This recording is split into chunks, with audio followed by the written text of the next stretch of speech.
So I'm hearing about Canada selling its bonds, but an undisclosed amount of bonds, which could be nothing. But I'm hearing about people saying like, "Oh, this could," I guess they're reading really into things. Like this could change.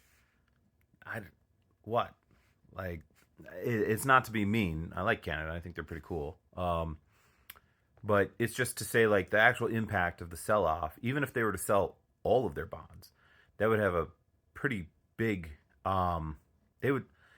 So with bonds, if you sell them early before maturity, you kind of need to sell them at a better price because of the interest rate change. So you kind of get a bad deal selling them too early, and that's by design.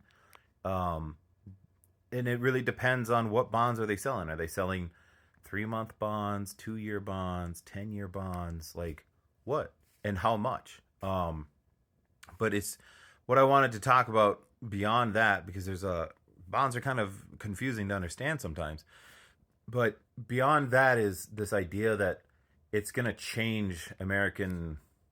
It's going to have an impact on like the hegemony of the U.S. dollar, which I don't think it really would. The only two things that I'm seeing that are impactful, like long term impactful on the US dollar, like the hegemony of the US dollar, is the the way America weaponizes the US dollar and the BRICS bloc. Like those are the only two things that I can really see shaping out to negatively impact the US dollar.